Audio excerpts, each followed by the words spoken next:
गुरुचरित्र वाचायची इच्छा आहे, पण वेळ नाही, जमत नाही, काही अडचणी येतात. अजिबात काळजी करू नका.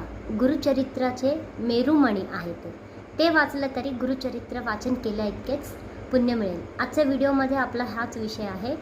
नमस्कार सर्वांना, श्री स्वामी समर्थ. तुम्हा सर्वांचं आपल्या चॅनलमध्ये खूप खूप मनापासून स्वागत आहे.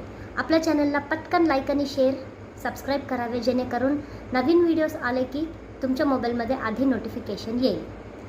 आजचा विषय आहे, आपल्याला गुरुचरित्रामधील असले कुठले अध्याय आहेत जे की पठन केल्याने आपल्याला संपूर्ण गुरुचरित्र पठन केल्याचे पुण्य मिळते.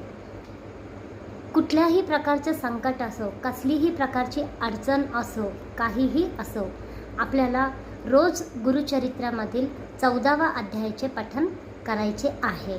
सकाळी किंवा संध्याकाळी. संकल्पयुक्त केलं तर अतिउत्तम. संकल्प नसेल करायचा तर महाराजांची सेवा म्हणून आपल्याला हे अध्याय रोज पठन करायचं आहे. काही मागायचं नाही महाराजांना, फक्त अध्याय पठन करायचा आणि महाराजांच्या चरणी अर्पण करायचं.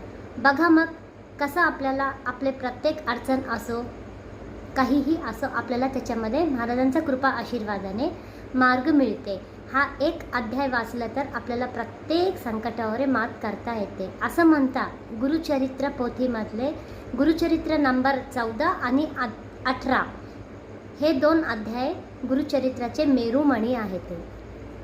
चला तर मग तुम्ही पण रोज पठन करा आणि कृपा आशीर्वाद दत्त महाराजांचा, स्वामींचा प्राप्त करून घ्या. श्री स्वामी समर्थ.